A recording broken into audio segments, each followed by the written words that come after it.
யார் இந்த சார் யார் இந்த சார்ன்னு கேட்டால் எடப்பாடிக்கு பொக்கே கொடுக்குற இந்த சார் தான் சுதாகர் சார் தான் சாரு ஒரு பொண்ணை கெடுத்த வழக்கில்.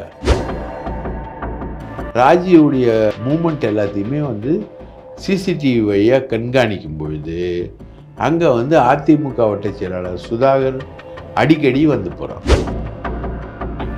இன்னைக்கு இவ்வளோ குதிக்கிறாங்களே யார் இந்த சாருன்னு. ஸ்ரீமதி வழக்கில் என்ன குதிச்சாங்க? ஒன்றுமே குதிக்கலையே. விக்கிரவாணி மாதிரி இந்த தேர்தல் புறக்கணிப்பு தேர்தலாக தான் முடியும். அதில் 3 முனை போட்டி தான் இருக்கும். இல்லை, நமக்கு வரக்கூடிய கேள்வி என்னன்னா, அதிமுக ஆட்சியில் வழக்கு பதியப்படுது, திமுக ஆட்சியில் ஏன் இவர் மேலே வழக்கு பதியப்படுது? பிரிட்டோ வகையை வச்சா விஜய் அலண்டுருவார். பிரிட்டோ மேலே நிறைய கேஸ் இருக்கு. அதனால தான் விஜய் அரசியலுக்கு வராரு, அவரை காப்பாற்ற அப்படின்றது தான் பேச்சு. வணக்கம் நண்பர்களே, இது செய்தி வீச்சு. இன்றைய அரசியல் நிகழ்வுகள் குறித்து நம்மோடு உரையாட இருக்கிறார் மூத்த பத்திரிகையாளர் திரு தாமோதரன் பிரகாஷ் அவர்கள். வணக்கம் சார். வணக்கம் திரு அன்னமரசு அவர்களே, வணக்கம். இதுக்கு ஒரு எண்டே இல்லையா அப்படின்னு போயிட்டு இருக்கு, யார் இந்த சார் அப்படின்னு. சட்டமன்றம் வரைக்கும் இன்னைக்கு ஒரு பரபரப்பான ஒரு முதல்வரோட அந்த பதில் உரையும் இருந்துச்சு. அதுக்கு பிறகு வெளியில் எதிர்க்கட்சிகளோட பேட்டியும் இருந்தது. ஏன்னா நம்மளும் நிறைய அந்த சார் யார் அப்படிங்கிறதுக்கான நிறைய விஷயம் நம்மளும் அது குறித்து பேசிகிட்டே இருக்கோம். அந்த அண்ணா பல்கலைக்கழக விவகாரம் சம்பந்தமாக தொடர்ந்து இந்த மாதிரி பரபரப்புக்குள்ளாகவே இந்த சார் வச்சுட்டு இருக்கிறதுக்கான காரணம் என்ன? விசாரணை ஒரு பக்கம் போயிட்டுருக்கு. அந்த விசாரணை முடிந்த பிறகு குற்றப்பத்திரிகை தாக்கல் செய்யும்போது யார் இவருக்கு பின்னாடி இருந்தாங்க அப்படிங்கிறதெல்லாம் விளக்கமாக சொல்லக்கூடியதாகவும் காவல்துறை புத்தகம் முதல்வரும் சொல்லியிருக்காரு. இன்னைக்கு சட்டமன்றத்தில் பேசும்போது அவங்களுக்கு தெரிஞ்சால் கூட நீங்கள் சொல்லுங்கள், நாங்கள் யார் இருந்தாலும் பாரபட்சம் இல்லாமல் அவங்கள விசாரணைக்கு உட்படுத்த தான் போகிறோம் அப்படின்னு சொல்லிட்டு இருக்காங்க. அப்படி இருந்தும் மறுபடியும் ஏன் இந்த சார் அப்படிங்கிற குரல் ஒலித்து கொண்டே இருக்குது? அது அரசியலுக்காக ஒழிச்சுக்கிட்டு தான் இருக்கும். அது அவ்வளோ சீக்கிரம் போகாது. நேற்று வெள்ளை சட்டை போட்டு வந்தவங்க இன்னைக்கு கருப்பு சட்டை போட்டு வந்திருக்காங்க அதிமுகவினர். ஆனால் மறக்காமல் யார் இந்த சார் அப்படின்ற அந்த பேட்ஜு தான் அவங்க வச்சுக்கிட்டு இருக்காங்க. அது செல்வ பெருந்தகை அழகாக அதை டீல் பண்ணியிருக்காரு. எப்படின்னா, ஏங்க தொலைத்தொடர்பு துறை மத்திய அரசுக்கிட்ட இருக்குது. Cellphone regulatory authority of India TRAI உங்ககிட்ட தான் இருக்குது. அவன் அந்த செல்ஃபோனை தான் யூஸ் பண்ணி சார் வந்தால் பேசணும், பதில் சொல்லணும்னு செல்ஃபோனில் சொல்கிறான். அப்போது அந்த சார் யாருன்றதை நீங்கள் கண்டுபிடிக்கலாம்ல. ஒரு ரெக்வெஸ்ட் போட்டு கூட ஒரு ரெக்வெஸ்ட் போட்டு நீங்கள் ஏர்டெல்லாக இருக்கும், இல்லை வேறு ஏதாவது ஒரு ஃபோனாக இருக்கும், பிஎஸ்என்எல்லாக இருக்கும், ஏர்டெல்லாக இருக்கும், எது வேணா இருக்கும். அதில் நீங்கள் ரெக்வெஸ்ட் போட்டு சிம்பிளாக நீங்கள் பிஜேபியுடைய டாப் பிராஸ் லீடர் இல்லையா, நீங்கள் சிம்பிளாக ஒரு ரெக்வெஸ்ட் போட்டு கண்டுபிடிக்கலாமே யார் அந்த சாரு, அந்த டைம் வந்த ஃபோன் என்ன, அவன் ஃபோன் இப்போது ஏரோப்ளேன் மோடில் இருந்தது, அவன் ஒரு சாருன்னு சொன்னது ஒரு பொய் அப்படின்றது போலீஸோட கன்டென்ஷன். சரி, அது பொய்ன்னு சொன்னீங்கன்னா உண்மையிலேயே அது யாரு அப்படின்றத நீங்கள் கண்டுபிடிச்சி சொல்லலாம் இல்லையா? இப்போ வழக்கு விசாரணை போயிட்டு இருக்கும்போது இப்போ சிறப்பு புலனாய்வு குழுலாம் போட்டு விசாரணை பண்ணிட்டு இருக்காங்க. இப்படிப்பட்ட ஒரு நிலையில் அந்த இடையில இவங்க போட்டு இது பண்ணலாமா? கேட்குறக்கு வாய்ப்பு இருக்கு? கேட்கலாமே. ஓகே. இப்போது நான்லாம் தனியார் டிடெக்டிவ் ஏஜென்சியில் வேலை செஞ்சவனாலாம் நாங்கள் ஈஸியாக கண்டுபிடிப்போம். அதெல்லாம் அந்த டெலிஃபோன் ரெகுலேட்டரி அத்தாரிட்டி ஆஃப் இந்தியாவில் இருக்கக்கூடிய ஆட்கள் கேட்டால் அந்த கம்பெனி பதில் சொல்லும்ல. ரைட்டா? மற்றவங்க கேட்கறதுக்கு தான் ஒரு போலீஸ் எஃப்ஐஆர் தேவைப்படும். இப்போ உங்கள் ஃபோனோட டீட்டெயில் நான் எடுக்கணுன்னா எனக்கு ஒரு போலீஸ் எஃப்ஐஆர் தேவைப்படும். அந்த போலீஸ் எஃப்ஐஆர் இல்லாமலே தனியாகவே எடுக்கலாமே? இல்லை, அங்கே தான் ஒரு கேள்வி வருது சார். என்னென்னா, இப்போ எடுக்கலாம்னு நீங்கள் சொல்கிறீங்க. இப்போ இந்த வழக்கு விசாரணை போயிட்டு இருக்கும்போது இந்தமாதிரி மற்ற நபர்களை எடுக்கலாமா? அது வழக்கை பாதிக்காதா? அதுவும் இல்லாமல் இது ஒரு தனி மனிதனோட ஒரு விஷயத்தை பாதிக்கக்கூடிய விஷயமா இருக்காதா? ஏங்க, நீங்கள் அந்த வழக்குக்கு உதவி செய்யதாங்க நீங்கள் எடுக்கிறீங்க.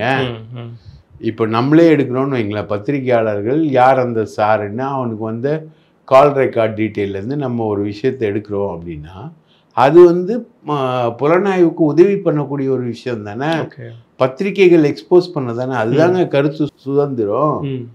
அது பண்ணுறதுக்கு பத்திரிகைகளுக்கு உரிமை இருக்குது. ஒரு பத்திரிகைக்கே உரிமை இருக்கும்பொழுது அரசியல் கட்சியாக யார் இந்த சாருன்னு பேட்ஜை குத்திட்டு வரீங்களே, உங்களுக்கு அந்த உரிமை இல்லையா? கண்டிப்பாக உங்களால் முடியும். அதை நீங்கள் எடுத்து சொல்லுங்கள். அந்த டீட்டெயிலில் சொல்லுங்கள். இப்போ போலீஸ் சொல்கிறது வந்து ஒரு ஏரோப்ளைன் மோடில் தான் இருந்தால் அவன் பொய் சொல்லியிருக்கான், அவன் ஒரு கிரிமினல் அக்யூஸ்டு, அவன் பொதுவாக பொய் சொல்லக்கூடிய ஆள் அப்படின்னு தான் சொல்லியிருக்கான்.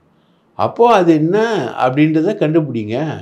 அந்த பையனோட அவள் இருக்கிற டைமில் ஒரு இன்கமிங் ஃபோன் வந்ததுன்னு அந்த பொண்ணு எஃப்ஐஆரில் சொல்லியிருக்காங்க, கம்ப்ளைண்ட்டில் சொல்லுது. ஆனால் அதெல்லாம் பொய், நாடகமே நடிச்சிருக்கான் இவன் அஃபென்ஸ் பண்ணும்போதே ஏரோப்ளைன் மோடில் தான் ஃபோனை வச்சுருக்கான், அப்போ எப்படி இன்கமிங் வந்திருக்க முடியும்னு போலீஸ் சொல்லுது. இப்போ போலீஸ் ஒரு வேர்ஷன் சொல்லுது. இப்போ அவங்க முதல்வர் சொன்ன ஒரு விஷயத்துலேயும் ஒரு முரண்பாடு வருது. என்னன்னா, அவர் திமுக அனுதாபி அப்படிங்கிறாரு. ஏன்னா அமைச்சர் ரகுபதி இதுக்கு முன்னாடி சொல்லும் போது அவருக்கு திமுகவுக்கு எந்த ஒரு சம்மந்தமும் இல்லை அப்படின்னு சொல்கிறார். இங்கே இந்த ஒரு முரணை எழுதில்லை. இது அதுக்கப்புறம் இன்னொரு விஷயமும் சொல்கிறாரு. 2000 அதிமுக ஆட்சியில் தான் அவர் மேலே வழக்கு பதியப்பட்டது, திமுக ஆட்சி மேலே அவர் மேலே வழக்கு பதியலை அப்படின்னு சொல்லுது. ஆனால் சில செய்திகள் இந்த ஞானசேகரனை பற்றி வரும்போது திமுக ஆட்சியிலே அவர் குற்ற செயலில் ஈடுபட்டிருக்காரு, திருட்டு, கொலை, இந்த பெண்களுக்கு சீண்டல், இந்த மாதிரிலாம் இருக்குதுன்னு சொல்கிறாங்க. அப்போ அந்த டைம் யார் காப்பாற்றினது இப்படின்னு ஒரு பெரிய கொஸ்டின் வருதில்ல. அவர் திமுக அனுதாபி, அதில் மாற்று கருத்தே கிடையாது. அவருடைய ஃபிகரை வந்து நீங்கள் கூகுளில் போட்டிங்கன்னா அவர் வந்து திமுக நிகழ்ச்சிகளில் எல்லாத்துலேயும் பங்கெடுத்திருக்காரு, தேர்தல் பிரச்சாரத்தில் பைக் சவாரிலாம் போயிருக்காரு, அதெல்லாம் வெளில வருது. அப்புறம் மாசு வந்து எக்ஸசைஸ் பண்ணும்போது பின்னாடியே கவுண்ட் பண்ணக்கூடிய விஷயங்கள்லாம் வருது. அவர் வந்து தொடர்ந்து அஃபெண்ட் பண்ணிக்கிட்டு இருக்காரு, அதில் மாற்று கருத்தே இல்லை. அந்த அஃபென்ஸ் வந்து போலீஸுக்கு தெரிஞ்சதுனால தான் முதல்ல எடுத்தோடனே அவரை பிடிக்கிறாங்க. ஓகே, 10 பேரை ரூல் அவுட் பண்ணுறாங்க. 10 பேரில் 6 பேர் வந்து ஜெயிலில் இருக்காங்க, மிச்சம் 3 பேர் வந்து வெளியூரில் இருக்காங்க. இவன் ஒண்டி தான் லோக்கலில் இருக்கான். அப்போ இவனை ஜீரோ இன் பண்ணி பாரதி ராஜான்னு ஒரு ஏசி அவர் தான் போய் பிடிக்கிறாரு, எல்லாத்தையுமே பண்ணுறாரு. ஸோ இவன் அஃபெண்டர் அப்படின்றதுல மாற்று கருத்து இல்லை. இவன் மாசுவோட நெருக்கமாக இருக்கான், மாசுவோட நிகழ்ச்சிகளுக்கு போகிறான், திமுக நிகழ்ச்சிகளுக்கெல்லாம் போகிறான்றது ஓகே. அதனால தான் சிஎம் லெவல்லையே சொல்கிறாங்க திமுக அனுதாபி அப்படின்றாங்க. இது பெரிய முரணாக இருக்குல்ல. ஏன்னா எனக்கு ரகுபதி வந்து திமுகவுக்கு ஒரு தொடர்பு இல்லை அப்படிங்கிறாரு, இன்னைக்கு முதல்வரே ஒரு வாக்குமூலம் கொடுக்குறாரு திமுகவோட அனுதாபிங்கிறாரு. அதாங்க, அது முரணே கிடையாதுங்க. ரகுபதி லெவலில் சொல்கிறாரு திமுகவுக்கு இதுக்கும் சம்மந்தம் இல்லைன்னு. இவ்வளோ ஃபேஸ்புக் டீட்டெயிலு, இவ்வளோ படங்கள் வெளியில் வந்தப்புறம் அவனுக்கும் திமுகவுக்கும் சம்மந்தம் இல்லைன்னு திமுக சொல்லவே முடியாது. ஸோ திமுகவுடைய அனுதாபியாவன் அப்படின்றத வந்து திமுக அக்செப்ட் பண்ணுறான். ஓகே, அது மேட்ரே கிடையாது. யார் அந்த சார் தான் மேட்ரு. ஓகே, சார் கவர்னரா அப்படின்றது தான் நம்ம கொங்கு ஈஸ்வரன் சட்டமன்றத்தில் இன்னைக்கு பேசின பேச்சில் யார் அந்த சாரு கவர்னரா அப்படின்றது அவருடைய கன்டென்ஷன். அங்கே அதுபோக பிசிகாவும் சொல்லியிருக்காங்க, திரு வேல்முருகனும் சொல்லியிருக்காங்க, ஆளுநர் இதுக்கு பொறுப்பேற்க வேண்டும், ஏன்னா அவர் தான் வேந்தராக இருக்கிறனால இந்த விஷயத்துக்கு பொறுப்பேற்க வேண்டும் அப்படிங்கிற ஒரு விஷயத்தையும் இன்னைக்கு வலியுறுத்தி இருக்கிறாங்க. ஆமாம், இல்லை நமக்கு வரக்கூடிய கேள்வி என்னன்னா, அதிமுக ஆட்சியில் வழக்கு பதியப்படுது, திமுக ஆட்சியில் ஏன் இவர் மேலே வழக்கு பதியப்படல? வழக்கு பதியப்பட்டிருக்கு, திமுக ஆட்சியிலையும் அவர் மேலே வழக்கு பதிவு செய்யப்பட்டிருக்கு. ஏங்க அவன் ஈடுபடுறது எல்லாமே கிரைமுங்க, லாண்ட் ஆர்டர் இல்லைங்க. லாண்ட் ஆர்டர்னா கூட யாராவது வந்து காப்பாற்றலாம், ரைட்டுங்களா? உதாரணத்துக்கு மாசுவே வந்து கூட காப்பாற்றலாம். அவன் ஈடுபடுறது ஃபுல்லாக கிரைமு, பொருள் அடிக்கிறது, திருடுறது, ரைட்டுங்களா? வீட்டில் இப்போது கோவில் நிலத்தில் வீடு கட்டியிருக்கான்னு சொல்லி வருவாய்த்துறை கண்டுபிடிக்கிறது. அது மாதிரி நிறைய டீட்டெயில் அவனை பற்றி வந்துக்கிட்டே இருக்குது. அவன் ஃபுல் கிரைம், அவன் குற்றம் செய்யக்கூடிய நபர் மட்டுமல்ல, அவன் வந்து பொருளாதார ரீதியாக குற்றம் செய்கிறான். ஓகே, அது யார் வந்து காப்பாற்றுவான்? அவன் மேலே ஒரு 3 குண்டாஸ் போட்டிருக்காங்க ஆல்ரெடி, இது 4வது குண்டாஸ். ஸோ இது எப்படி வரும்? ஆல்ரெடி அவன் ட்ராக் ரெக்கார்டு வந்து அவனுக்கு இருக்குது. இல்லை, தொடர்ந்து அதான் சொல்கிறாங்க, அந்த பகுதியில் இருக்கிற ஒரு திமுக பிரமுகர் தான் தொடர்ந்து பேக்கப் இருந்திருக்காரு, அவர் தான் காப்பாற்றப்பட்டுருக்காரு எந்த ஒரு வழக்கு வந்தாலுமே அப்படிங்கிறது. ஏன்னா 2000 திமுக ஆட்சிக்கு வந்த பிறகு அவர் மேலே வழக்கு இல்லைங்கிறதுனால இங்கே ஒரு கேள்விக்குறியாக வருது. வழக்கு இருந்திருக்குங்க, உங்களுடைய நோட்டீஸ்க்குள்ளே அது வந்திருக்காது. இப்போ நம்ம அதை பற்றி ஃபுல்லாக இறங்கணுன்னா கம்ப்ளீட்டாக அவன் மேலே வழக்கு இருந்திருக்கும். வழக்கோட தீவிரத்தை வேணால் மினிமைஸ் பண்ணியிருப்பாங்க ஒரு வேளை, ரைட்டா? அந்த மாதிரி எதுனா ஒன்று பண்ணுவாங்க, நம்ம பையன்ப்பா பார்த்து பண்ணுங்கப்பா அப்படின்ற மாதிரி ஏதாவது ஒன்று பண்ணியிருப்பாங்க. இதுதானே தவிர இதுக்கு ஃபுல் அண்ட் ஃபுல் பேக் டிஎம்கேன்னு நம்ம சொல்லவே முடியாது, சொல்கிறதுக்கான வாய்ப்பே கிடையாது. அடுத்து இப்போ இந்த ஈரோடு இடைத்தேர்தல் வருது. திமுக வந்து கூட்டணி கட்சிகளோட பேசிகிட்டு இருக்காங்க. அடுத்து யார் அங்கே நிற்க போகிறாங்க அப்படிங்கிறது ஒரு பெரிய இதாக இருக்குது. ஏன்னா சட்டமன்ற தேர்தல் வரப்போகுது 2026. அதுக்கு ஒரு முன்னோட்டம் மாதிரி தான் இருக்குது இந்த ஈரோடு இடைத்தேர்தல். இந்த ஈரோடு இடைத்தேர்தல் எப்படி இருக்கும்? கடந்த முறையில் ரொம்ப நிறைய விஷயங்கள் வெளில வந்தது. மனிதப்பட்டி இந்த மாதிரியான விஷயம்லாம் ரொம்ப ஒரு கொடூரமான விஷயங்கள்லாம் நிகழ்ந்தது. அந்த மாதிரியெல்லாம் இது இல்லாமல் இருக்கும்னு தான் நம்மளும் விரும்புகிறோம். அதே நேரத்தில் இந்த இடைத்தேர்தலை அதிமுக களம் காணுமா? மனிதப்பட்டிலாம் நான்லாம் நேரடியாக பார்த்துருக்கேன். மனிதப்பட்டிலாம் எந்த பட்டியும் சுட்டியும் கிடையாது. ஓகே. அவங்க வந்து காசு வாங்குறதுக்காக லைனில் வந்து நின்று காசு கொடுப்பா அப்படின்னு சொல்லிட்டு உட்காந்துக்கிட்டு இருப்பாங்க. அது ஃபுல்லாக handled by Senthil Balaji. Okay. ரொம்ப டிப்ளமேட்டிக்காக நாகரிகமாக ஹேண்டில் பண்ணுவாங்க செந்தில் பாலாஜி. ஒரு கம்ப்ளைண்ட் கூட இருக்காது, ஒரு சின்ன கம்ப்ளைண்ட் கூட இருக்காது.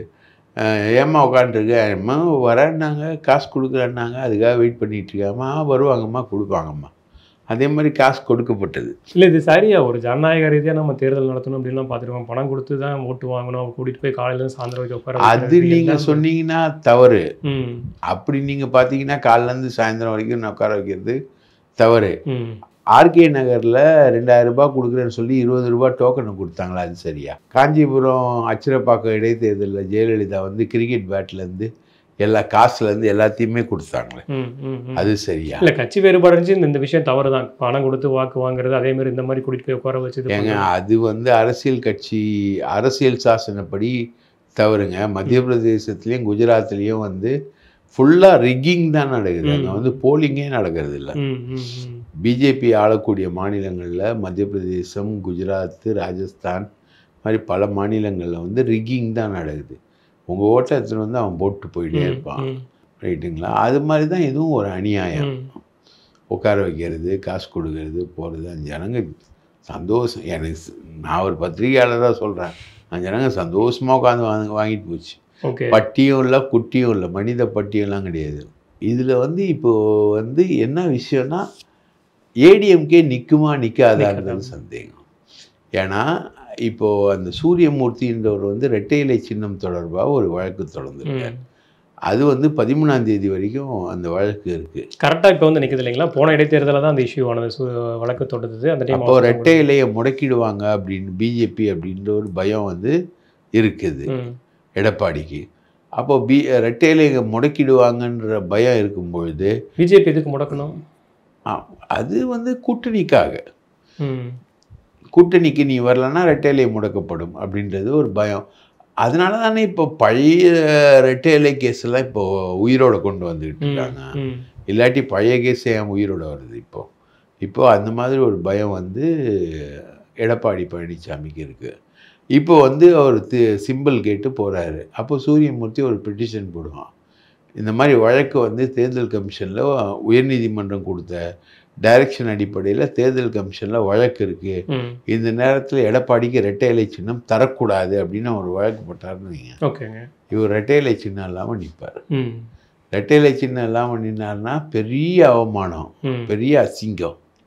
அதனால் இந்த முறை வந்து அதிமுக வந்து தேர்தலில் போட்டி போடாது. அதுக்கு பதில் தமாகாவுக்கு கொடுக்குறாங்க. தமாகாவில் வந்து யுவராஜ் அப்படின்றவர் வந்து நிற்கிறதுக்கு ட்ரை கேட்குறாங்க. போன முறை அவர் கேட்டிருந்தார் இல்லைங்க? இந்த முறை வந்து அவர் நிற்கிறதுக்கு தயாராக இல்லை. இப்போ பிஜேபி வந்து போட்டி போட போதா இல்லை தமாகாவை ஆதரிக்க போதா, எப்படி பண்ண போகுதுன்றது தெரியும். தமாகா கூட்டணியில் தான் பிஜேபி இந்தியா கூட்டணியில் தான் இருக்காங்க. அதனால பிஜேபி வந்து தமாகாவை ஆதரிக்குமா இல்லை போட்டி போடுமான்னு தெரியல.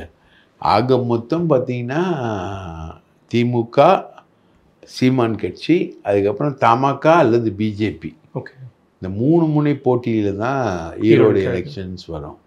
அது வந்து ஈஸியாக திமுகவுக்கு கேக் வாக் தொகுதி.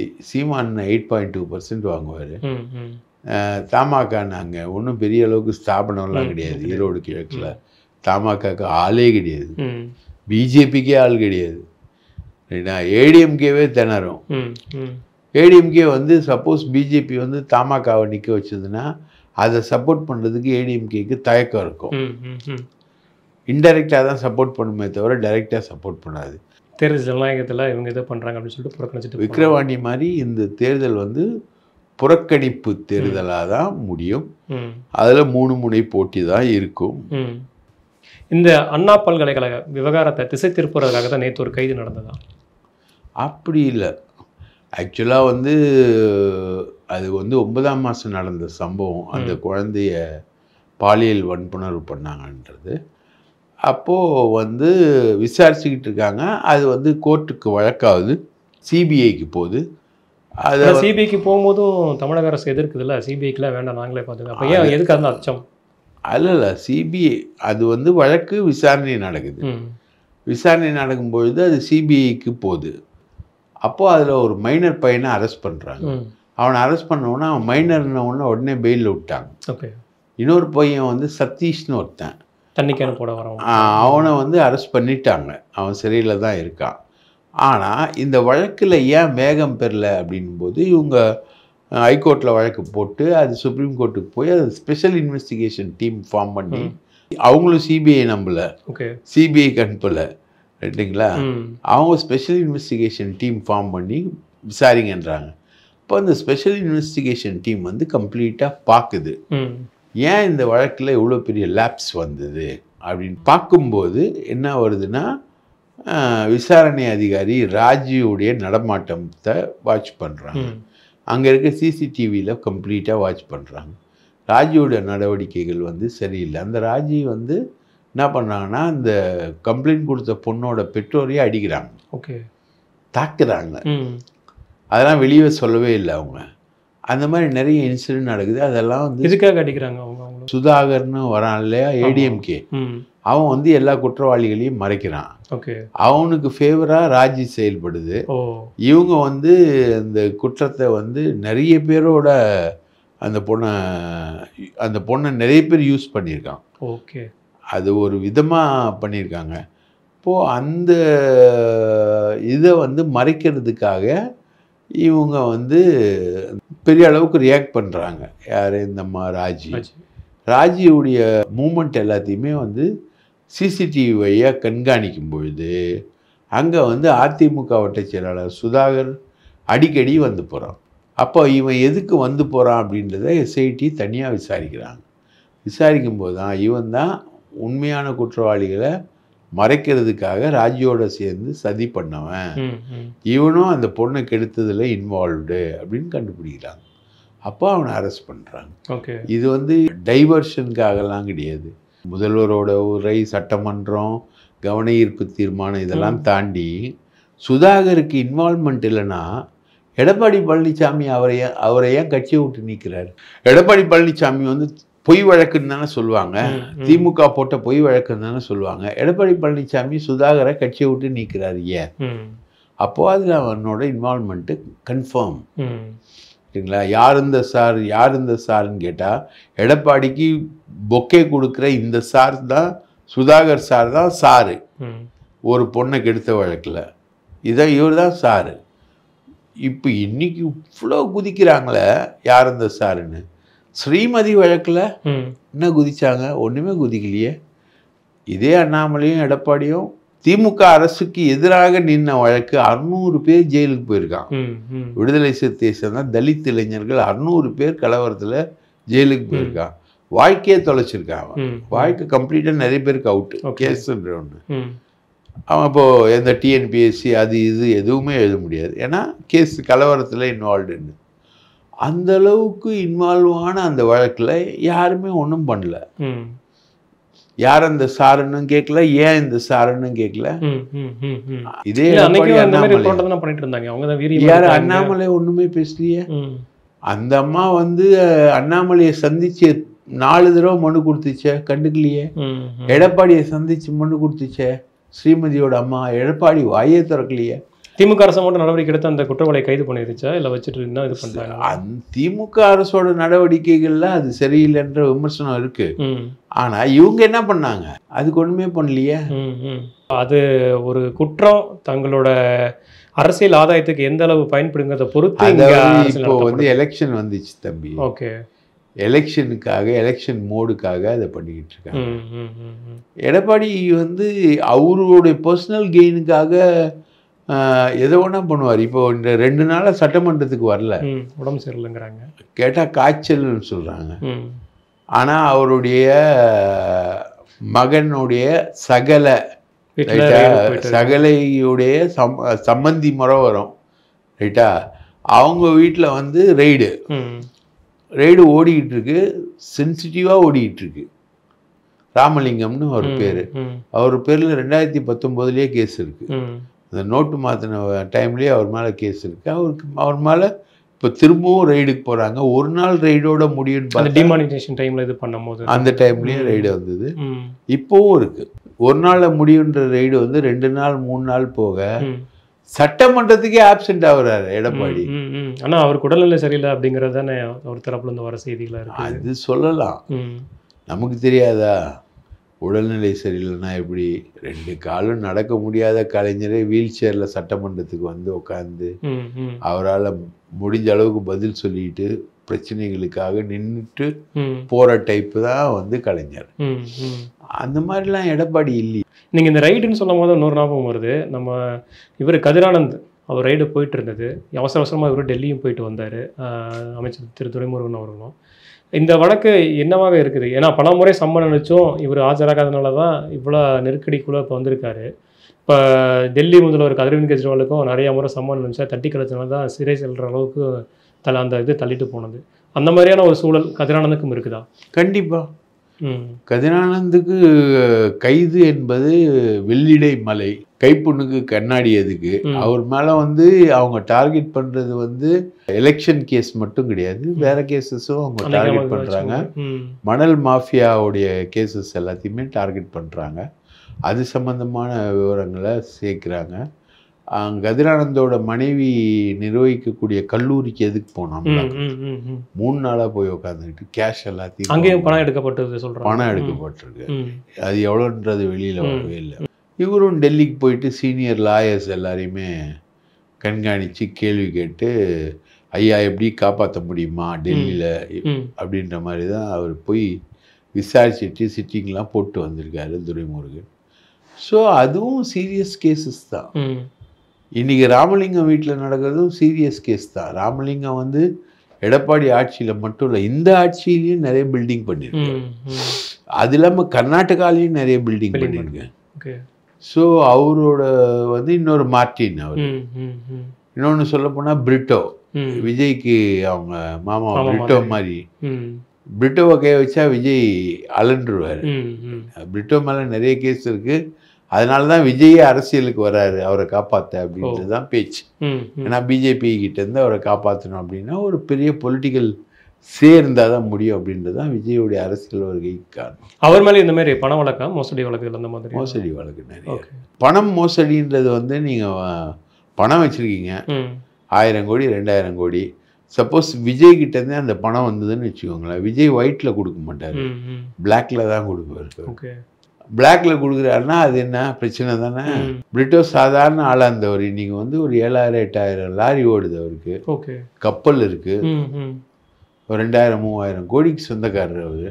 மாற்றப்போ இவங்க எல்லாருமே மாட்டுவாங்க. அப்போ இவங்களை பார்த்துக்க வேண்டியதான். நாளைக்கு நம்மளும் இதேமாரி தவறாக போயிட்டு இருந்தோம்னா இந்த ரைடு தான் நமக்கு நாளைக்கு வரும் அப்படிங்கிறத முன்னாடியே உணர்ந்து சில விஷயம். இல்லை, அரசியல்வாதிகள் எல்லாருக்குமே அது தெரியும். சர்க்காரியா கமிஷன்லேருந்து அது தெரியும் என்ன நடக்கும், என்ன வரும், என்ன போகும். தமிழ்நாடு தானே ஒரே மாநிலம். முதல்வராக இருந்த ஜெயலலிதா வந்து ஜெயிலுக்கு போன மாநிலம் எது? தமிழ்நாடு தானே. அது மாதிரி எல்லா அரசியல்வாதிகளுக்கும் தெரியும். இது வந்து ஆம முயல் கதை தான். யார் ஜெயிக்கிறான்றது வந்து கடைசி கட்ட வரைக்கும் பெரிய விஷயமா தான் இருக்கும்.